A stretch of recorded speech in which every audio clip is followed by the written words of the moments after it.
Insidious is one of many horror movie franchises that surrounds the complete and utterly terrifying scenario of demonic possession. Now, as scary as these movies might be, when you're watching them you can always reassure yourself that it's not real to help lower that heart rate. But what about when it is real life? Hey everybody, welcome back to another video. My name is Kennedy and today we are going to be counting down some of the most terrifying hauntings to ever occur. Grab some holy water and stay away from those Ouija boards because these are the top 10 real haunting cases in history, scarier than Insidious. Starting us off at number 10 is Michael Taylor. Back in 1974, a beloved and cheerful family man without any previous criminal history seemed to suddenly change overnight into a different person. The previously non-religious man joined a local church and quickly became entangled with 21-year-old preacher Marie Robinson, who convinced her congregation that the power of God could drive out their demons. However, strangely, the more Taylor became involved with Robinson and the church, the more he changed. The once kind and patient man was turning irritated and foul-mouthed, and it all came to a head when he and the preacher were found naked together. This kind of behavior was apparently so out of character for Michael that the church decided to exorcise him, believing he was possessed. They strapped him down and allegedly exorcised a whopping 40 demons from his body. But it would turn out that it wasn't enough, as still 3 demons remained inside. That night, Michael brutally killed and dismembered his wife and dog, and upon being arrested, told police that he was possessed by Satan, who compelled him to destroy everything living within his house. Deemed unfit for trial, Taylor was ultimately sent to a psychiatric facility, but it seems like those last 3 demons remained attached to the man for the rest of his life. Moving on to number 9, Clara Germana Cele. In 1906, a South African girl began terrifying her family after one fateful night where she was allegedly possessed by a demonic entity. Now, no one knows exactly what happened that night, but the next day she began to exhibit superhuman strength, allegedly throwing nuns around the room with a simple flick of her wrist while making inhuman noises. Terrifyingly, Clara would also speak in languages she was not known to have any knowledge of. But after a 2-day exorcism where she floated several feet in the air and attempted to strangle the priest, she was finally freed from the demon. Let's just hope that the demon died and didn't get passed along to anyone else. Next up at number 8, Robbie Mannheim. Interestingly, the case of Robbie Mannheim, which is an alias, was actually the real-life inspiration for The Exorcist. In the 1930s, when Robbie was just 13 years old, he decided he wanted to contact his deceased aunt. However, being so young, he made 2 very bad decisions. Number 1, he did so in the middle of the night when the veil between worlds is easier for dark spirits to pass through, and number 2, he used a Ouija board. Now, not long after his 3 a.m. seance, strange things started happening to Robbie. Furniture would dart across the house, religious art on the walls would vibrate or fall when he walked by, and classmates even reported his desk flying across the room. Priests eventually agreed to perform an exorcism on the boy, but the demon was not so keen to leave. Allegedly, he attacked the priests with superhuman strength when they tried to free him of the spirit. But thankfully, the priests won this one and the demon was expelled. Next up at number 7, Julia. In 2008, Dr. Richard Gallagher, a psychiatrist and professor at the New York Medical College, revealed a haunting case of demonic possession. It is a little unusual for a medical professional to be the backer, as usually they are prone to associate the symptoms with mental health disorders. But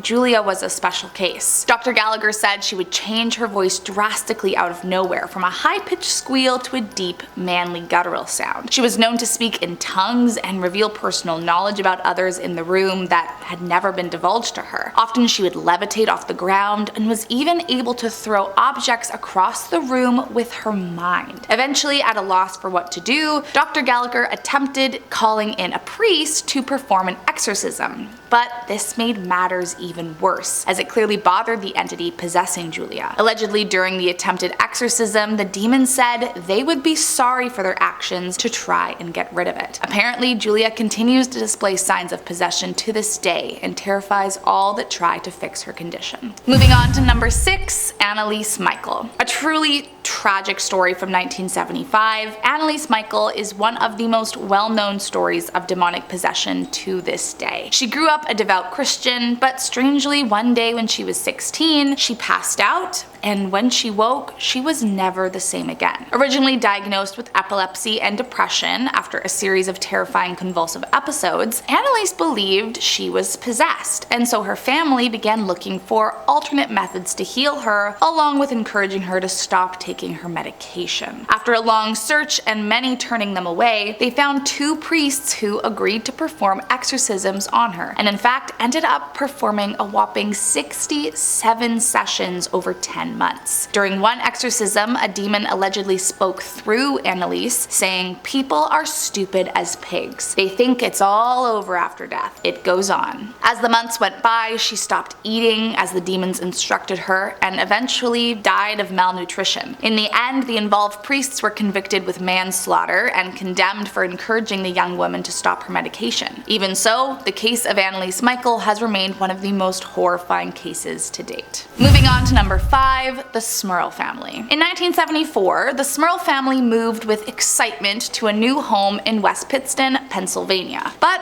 little did they know they were about to enter the worst 12 years of their life. The first inkling that something was gravely wrong happened when their home renovations were found destroyed. Their new wallpaper was peeled from the walls, freshly painted windows were cracked, but to top it off, a strange odor filled every room and disturbing voices were heard throughout the house. From there, things escalated and the demon began hurting the family members, reportedly throwing the dog and one of the daughters down the stairs on separate occasions, as well as routinely committing SA on female members of the family in the night. Eventually, turmoil got so bad by 1986 that the Smurls contacted Ed and Lorraine Warren for help. Upon the investigators' arrival, Lorraine believed that the home was infested with 4 spirits: a harmless elderly woman, an old man who had died at the house, a young and violent girl, and a demon that controlled the other spirits and had turned them against the family. Thankfully, the incidents stopped by October 1986, but still the family hightailed it out of there and moved back to Wilkes-Barre. Coming in at number 4,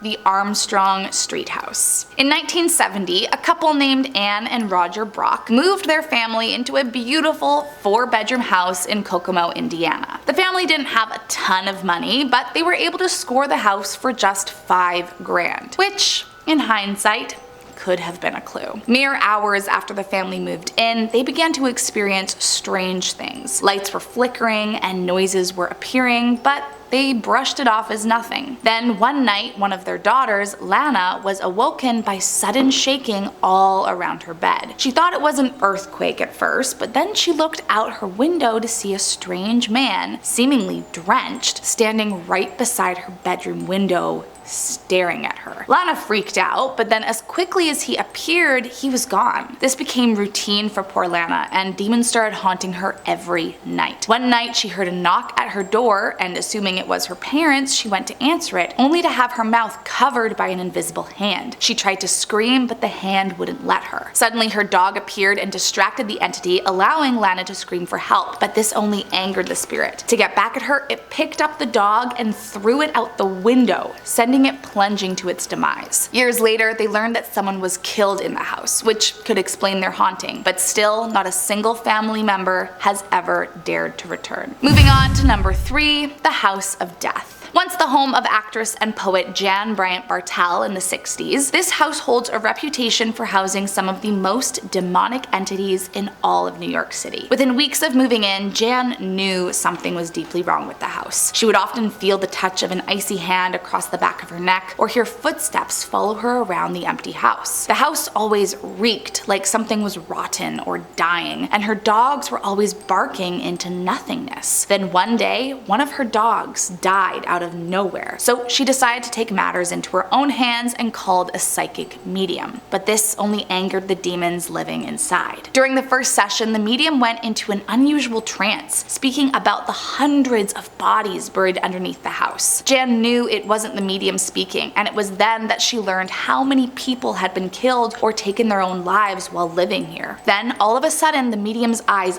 bulged out of her head and she started shouting that she would never leave in a deep, demonic voice. This encounter was enough for Jan to leave and never return. But sadly, a few years later, after publishing a book about her life in the haunted house, she took her own life. Moving on to number 2, The Haunting of Esther Cox. In 1878, in Nova Scotia, Canada, a young woman named Esther Cox was violently assaulted by a male friend and left that encounter never the same again. Not only was this woman reeling from the real-life harm and metaphorical demons to overcome, but soon enough, another demon began to make itself known too. One night, Esther's body began to swell as she alternated between high fevers and shivering icy lows. And after objects in the house began to fly around, her family worried something worse than a fever was around. For good measure, a doctor was called, but allegedly when he arrived, he saw the words, "Esther Cox, you are mine to kill,"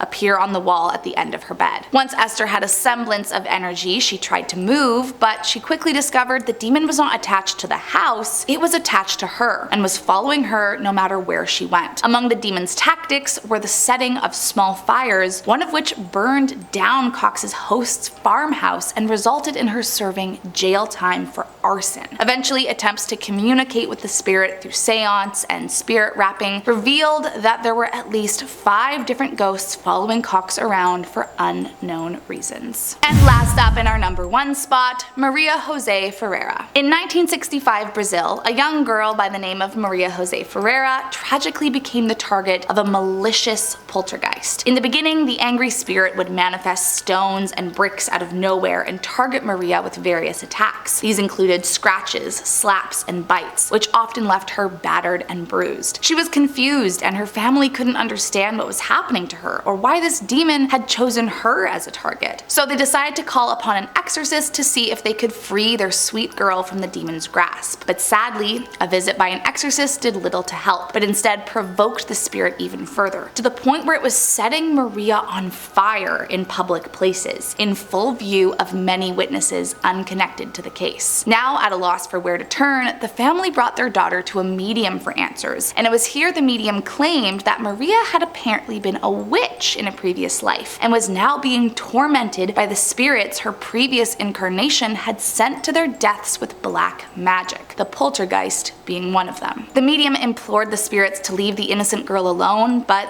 it didn't work, and after years of torment, Maria took her own life to escape her living hell. Well, that's all I got for you today, my friends. I hope you liked this video, and make sure to leave a comment down below of any other terrifying cases you've heard about. As always, make sure to hit that subscribe button. I hope you have an amazing day, and I'll see you next time.